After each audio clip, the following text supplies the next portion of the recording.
Hello everyone, Trophy Wine Hunter. Welcome back to my Alsace wine journey. So now I've had a couple of weeks to reflect upon the Millesimes Alsace Digitasting 2021. Really want to thank Vineyards Alsace for putting this on. It was a great experience.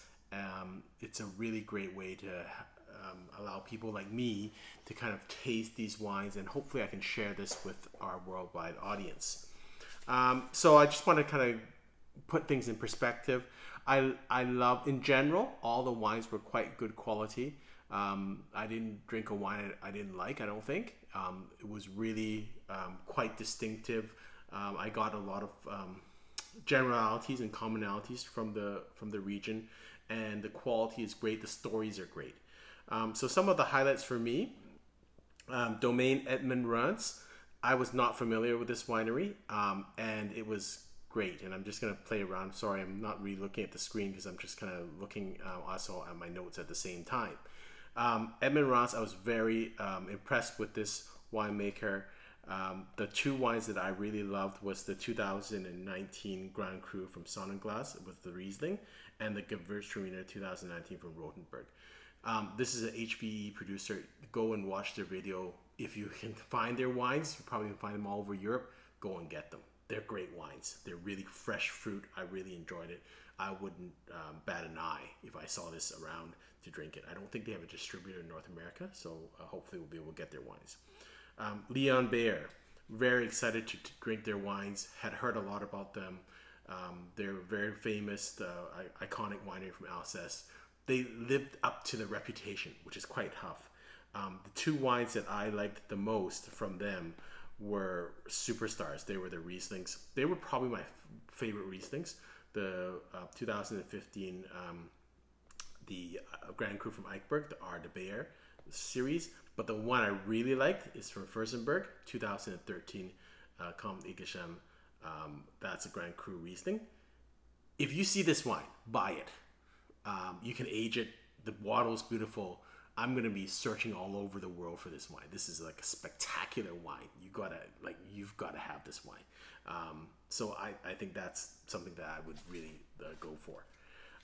Melanie Pfister, this is a newer type producer.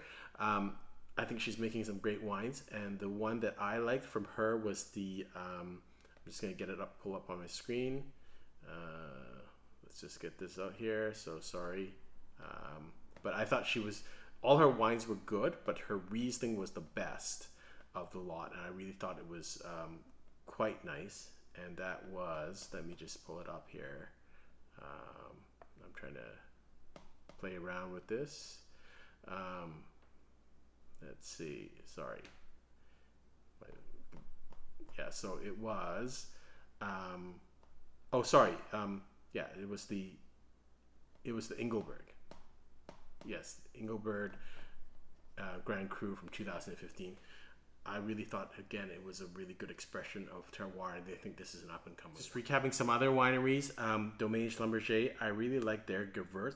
I think that was one of my favorite Gewürz of the tasting. That was very memorable. 2012 Grand Cru from Cotterell. That was the best Gewürz, I think, that I had and the most representative Gewürz of Riesling, of Alsace Gewürz that I had in all the tastings. Then Zindanbrad, obviously very great wines. The wines that I really like was the Grand Cru Riesling from 2018 from Rangen. Along with the Leon Bayer were my favorite Rieslings. Those were really good. But Leon Bayer Riesling was incredible. But the Pinot Gris was also very nice. And the one that I like of the Pinot Gris was from Heimburg, and I thought that was the best Pinot Gris of all the Pinot Gris that I tasted of these tastings. And then lastly, going to two wineries that I'm familiar with, which we are fortunate to get some of their wines, so I like both of their stories. Domaine Bottgel, I liked their the Pinot Gris from Sonnenglanz. I like that region. I'm thinking I'm going to buy more stuff. It seems like I like the Pinot Gris and the Gewürz coming out of Sonnenglanz. And then with Gustave Laurence, I liked his 2015 La Limité, the Pinot Noir. So that was to me, probably the best Pinot Noir out there, although they're very close in terms of quality.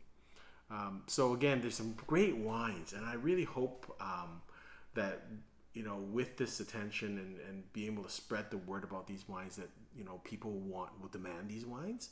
And I hope it could get out of Europe, get out of Alsace. Some of these wines really deserve to be drank by people, particularly in North America. We need these wines in Asia. Like, these are wines you really need to drink to understand Riesling, Gewurz, and Pinot Gris.